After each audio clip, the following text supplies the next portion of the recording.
Halo guys, welcome back to my channel. Apa kabar kalian hari ini? Aku harap kalian semua dalam keadaan yang happy dan tentunya sehat selalu.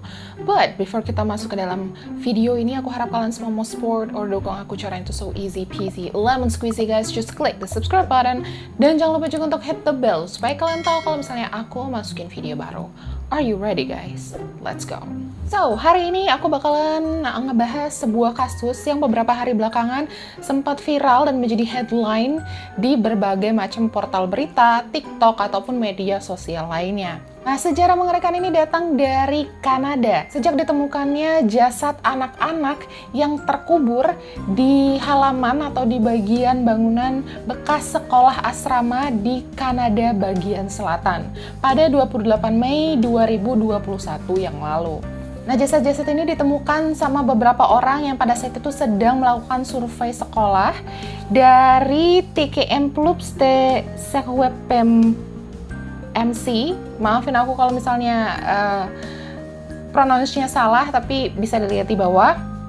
Mereka itu sedang melakukan survei dengan menggunakan alat yang bisa menembus bawah tanah. Jadi kayak radar gitu yang kalau misalnya dipakai itu mereka bisa ngelihat ada apa di bawah tanah gitu. Sebanyak 215 jasad anak-anak itu ditemukan di bangunan bekas sekolah asrama di bagian selatan Kanada ini, dan diperkirakan yang paling muda itu ada sekitar umur 3 tahun. Diketahui jasad-jasad yang ditemukan ini adalah jasad-jasad dari siswi yang bersekolah di sekolah tersebut yang dulunya itu adalah sekolah Kamloops Indian Residential Schools dan merupakan sekolah asrama terbesar pada saat itu di Kanada. Sekolah ini tuh dibangun pada awal 1890-an di bawah kepemimpinan Gereja Katolik Roma dan ditutup pada 1978. Nah, memang pada saat itu sekolah-sekolah asrama itu memang banyak banget dapat kritik dari masyarakat karena sistem pendidikannya yang tidak manusiawi, yang memang mendapatkan banyak kritik pedas dari masyarakat pada saat itu. Ada sekitar 150.000 anak First Nation. Nah, First Nation ini adalah penduduk pertama atau penduduk asli Kanada pada saat itu yang diwajibkan atau harus masuk ke sekolah asrama yang dibangun atau dipimpin di bawah Gereja Katolik Roma pada saat itu, mewakili pemerintahan Kanada. Dan pada tahun 1920-an hal ini tuh menjadi sangat-sangat wajib dan mandatory gitu loh. Nah, kalau misalnya kalian nggak mau anak-anaknya dimasukin ke sekolah asrama, kalian bakalan masuk penjara, guys. Ini tuh memang bener-bener harus mandatory banget dan diwajibkan. Kalau misalnya nggak mau, mereka tuh bakalan ambil dan datang ke rumah-rumah mereka dan mengambil anak-anak mereka dengan paksa. The first things they did was they took us down to our cleansing room, where they cut off our hair. Then they deloused us. Then they scrubbed us down with disinfectant like we were diseased animals. Sorry. Jadi memang dipaksa banget harus masuk ke sekolah itu. Nah, tujuan dari sekolah ini adalah seperti yang aku bilang tadi adalah asimilasi. Asimilasi yang bertujuan untuk memang memisahkan adat istiadat asli mereka dan digantikan dengan adat istiadat yang lain. Sekolah ini tuh anak-anak semuanya dari kecil itu memang dipaksa dan diharuskan untuk pindah keyakinan. Mereka nggak boleh berbicara menggunakan bahasa asli mereka sendiri, tidak boleh melakukan apapun yang berhubungan dengan tradisi, kultur, atau sesuatu yang berhubungan dengan tradisi atau kultur yang mereka punya atau yang mereka jalani gitu loh. Kalau misalnya mereka ketahuan melakukan hal tersebut, mereka nggak segan-segan akan dihukum ataupun dipukulin. But survivors later told of the psychological and physical torment, including punishment such as being hit with a strap for speaking their own language. Adanya kekerasan fisik, kemudian kekerasan mental, verbal, pemerkosaan, pelecehan dalam segala bentuk semuanya ada di sekolah ini. Menurut laporan dari TRC, 1 dari 50 siswa itu pasti meninggal dunia selama bersekolah di sini. Nah, sekali lagi tujuan dari sekolah ini adalah asimilasi yang merupakan program dari pemerintah pada saat itu untuk memisahkan kultur asli dari penduduk pada saat itu berpindah ke bahasa Inggris dan keyakinan Kristiani pada saat itu. Pada 2015, TRC mempublikasikan penelitian yang mereka lakukan selama bertahun-tahun terhadap sekolah-sekolah yang memang ditujukan untuk asimilasi ini. Mereka mempublikasikannya sebanyak 4.000 lembar yang berisikan rincian mengenai penyiksaan ataupun cara sekolah-sekolah asrama ini memperlakukan para siswa-siswa mereka. 4.000 lembar. Anak-anak ini juga secara nggak sadar dijadiin bahan eksperimen ilegal di mana anak-anak yang kurang gizi itu memang nggak dikasih nutrisi yang baik, sehingga mereka tuh memang benar-benar kelaparan dan tidak mendapatkan perawatan dengan benar. Nah, bahkan orang tua dari anak-anak First Nation yang mengirimkan anak-anak mereka ke sekolah bahkan bercerita bahwa kalau misalnya mereka udah ngirimin anak-anak mereka ke sekolah itu, maka mereka tidak akan punya harapan gitu loh, nggak akan punya harapan yang besar untuk anak-anak mereka kembali. Jadi pada saat dikirimin, orang tua udah berpikir kayak, ini ya udah anak gue nggak bakal kembali, anak aku tuh nggak bakalan balik lagi sama aku gitu. Kemungkinannya tuh kecil banget. Ada kurang lebih dari 4.100 jasad yang ditemukan selama pencarian atau penelitian dari TRC maupun komunitas lainnya yang berkaitan dengan sekolah-sekolah asrama yang dahulu memang pernah dibangun untuk tujuan asimilasi ini. Dan 4.100 ini sudah teridentifikasi dan diyakini masih ada ribuan lainnya yang masih belum teridentifikasi atau bahkan ditemukan. Beberapa survivors yang pernah dulunya masuk ke sekolah-sekolah seperti ini tuh mengatakan bahwa memang petugas-petugas yang ada di sekolah-sekolah itu tuh jarang banget untuk melakukan pendataan. Banyak banget anak-anak yang ada di sekolah-sekolah asrama tersebut itu meninggal karena pelecehan, pemerkosaan, penganiayaan, kelaparan, ataupun kondisi-kondisi sanitasi yang memang nggak baik gitu loh, sangat kotor gitu loh. Kemudian mereka juga mengatakan bahwa sekolah-sekolah asrama dulu itu yang di sana memang lingkungannya tuh sangat-sangat tidak sehat, gelap, lembab, kotor gitu, dan satu kamar itu bisa diisi lebih dari puluhan orang gitu loh, karena memang pemerintah pada saat itu juga tidak mengeluarkan dana yang cukup untuk melakukan pembiayaan terhadap sekolah-sekolah ini. I wanted to go home and I was weeping. I remember there's a train whistle. The trains would go by Kamloops and I'd hear the whistle.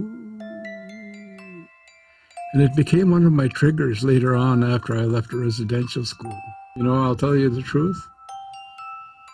That years of residential school was like a blur to me. Suicide. I remember this young man or young boy hung himself in the bathroom. Still today they remember that. They still get nightmares about it. And about the runaways and people jumping trains, getting killed jumping a train, freezing outside, running away in the wintertime. Nah, dalam laporan TRC, banyak juga orang tua yang bercerita bahwa ketika mereka mengirimkan anak-anak mereka ke sekolah-sekolah asrama ini pada waktu itu tuh mereka udah nggak punya harapan lagi untuk anak mereka kembali gitu loh. Sekecil banget harapan untuk anak-anak mereka kembali. Dan kenapa sih banyak banget jenazah atau jasad-jasad yang ditemukan tuh nggak diketahui atau nggak teridentifikasi? Jawabannya karena petugas pada saat itu memang tidak melakukan pendataan dengan benar. Dan juga ada beberapa alasan lainnya kenapa banyak banget jasad yang tidak teridentifikasi. Di antaranya pihak berwenang atau pihak yang menangani kasus pada saat anak-anak meninggal itu nggak memberitahukan atau nggak ngabarin ke orang tua mereka kalau misalnya anak-anak mereka itu ada yang meninggal. Kemudian pihak sekolah juga menentang biasanya ya, sangat jarang banget mereka mengirimkan kembali jenazah anak-anak yang meninggal di sekolah. Jadi untuk menekan biaya seminimal mungkin mereka tuh menentang pengembalian jenazah anak-anak ke orang tua mereka. Dan juga pada kira-kira 1940-an gitu ada pandemi yang menyerang juga pada saat itu dan menjangkiti semua hampir ya mayoritas anak-anak di sana dan menyebabkan mereka meninggal dunia membawa virus gitu yang akhirnya diharuskan untuk menguburkan mereka dalam sebuah kuburan massal. Jadi kayak ditumpuk-tumpukin gitu. Ya gimana nggak banyak virus dan banyak penyakit menular yang menjangkiti ya. Kalau kita lihat dari laporan TRC tadi, itu memang kondisi dari sekolahnya itu sendiri adalah kotor, lembab, gelap. Banyak anak-anak yang kurang gizi, kelaparan gitu, dipukulin, dianiaya ya. Pastinya banyak penyakit-penyakit menular yang datang ke sana. Nah, penemuan jasad 215 anak-anak ini pastinya memicu protes dari berbagai macam kalangan masyarakat. Hal ini mendorong aksi pengibaran bendera setengah tiang dan juga peletakan ratusan sepatu anak-anak kecil di tempat umum. Baik itu di lapangan, baik itu di tugu-tugu peringatan, di tangga-tangga gereja, kemudian di tempat-tempat pemerintahan.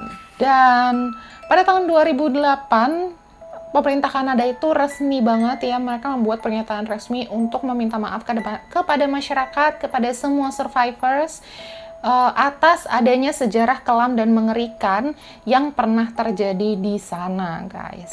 So, jadi penemuan 215 jasad anak-anak yang malang ini memang menuai banyak banget protes ya. Dan menurut aku, kalau pas aku cari-cari beritanya bahwa hal ini tuh adalah hal yang sampai sekarang itu masih terus dalam penyelidikan. Udah bertahun-tahun kasus ini itu nggak selesai-selesai dan masih banyak banget jasad yang terus ditemukan terkait dengan permasalahan ini. Dan karena adanya penemuan 215 jasad ini pun akhirnya memicu pencaharian lainnya gitu loh. Masyarakat itu mau atau menuntut pemerintah untuk terus melakukan pencaharian dan mengidentifikasi jasad-jasad yang mereka temukan. Kira-kira kurang lebih kayak udah 1,6 billion dollars yang dikeluarkan oleh pemerintah untuk membantu para survivors yang pernah mengalami atau mendapatkan dampak serius mengenai hal ini. So, itu dia tadi kasus yang beberapa hari ini tuh sedang jadi headline news banget. Aku sempat tertarik pada saat aku ngelihat sebuah video di sebuah akun media sosial dan pengen cari tentang ini sebenarnya ada apa sih. Dan memang pada saat aku baca beritanya itu rasanya menyayat hati banget dan rasanya kayak ya ampun, anak-anak ini salah apa gitu loh. Mereka nggak bisa memilih dengan keluarga mana mereka mau, kita nggak bisa memilih dengan siapa kita akan hidup gitu kan. Dan anak-anak yang nggak bersalah ini harus dipaksa untuk masuk ke dalam sebuah sekolah asrama untuk menghilangkan identitas asli mereka gitu. Mereka dipaksa melakukan sesuatu yang mereka nggak mau, mereka ditawari teror-teror yang mengerikan hingga meninggal dunia dengan cara yang menurut aku sangat-sangat menyedihkan gitu. Hanya untuk monopoli politik gitu ya kan. Orang-orang itu memang mengerikan ketika dihadapkan dengan power dan uang. Mereka tuh sampai dengan tega mengorbankan anak-anak kecil yang nggak tahu apa-apa, yang nggak bisa melawan, yang lemah gitu loh, untuk memuaskan hasrat politik mereka gitu, untuk menjadi orang yang memiliki kekuatan atau power yang ditakuti oleh orang banyak gitu loh. Dan sampai sekarang mungkin menurut aku pemusnahan etnis itu masih terus terjadi. Tapi masyarakat nggak bisa melakukan hal apapun, nggak bisa melakukan hal apa-apa. Dan memang kekuatan itu jatuh di tangan pemerintahan. Tapi sebenarnya kalau kita lihat lagi, menurut aku sebenarnya kekuatan itu ada pada masyarakat ya kan. Kalau misalnya pemerintahan itu berpikir kalau yang memilih pemerintahan itu adalah masyarakat ya kan. Memang mungkin nggak semua, tapi harusnya ya pemerintah itu ada untuk melindungi masyarakatnya gitu loh, bukan ada untuk menghilangkan identitas asli atau bahkan peperangan, membuat peperangan terhadap masyarakat dan menciptakan teror gitu. Hal inilah yang membuat pemerintah Kanada juga sangat-sangat merasa bersalah dan memang udah buat permintaan maaf pada tahun 2008, tapi aku rasa masyarakat masih merasa itu belum cukup karena dirasa usaha pemerintah itu masih belum maksimal, guys. Aku sih sangat sedih sama apa yang terjadi dengan anak-anak yang tidak bersalah itu. Kita doain aja semoga pencahariannya tetap dilakukan dan memang permasalahan ini akan cepat selesai. Kemudian tidak ada lagi pemusnahan etnis seperti ini. dan semoga aja kita semua bisa hidup damai dan tentram ya. Itu aja yang aku bisa share sama kalian. Aku minta maaf banget kalau misalnya bahan ini masih belum lengkap. Kalau misalnya kira-kira ada yang salah dari informasi aku, kalian boleh komen-komen di bawah, dan kalian juga boleh kasih tambahan kira-kira ada informasi terbaru apa dari 215 jasad anak-anak yang ditemukan ini.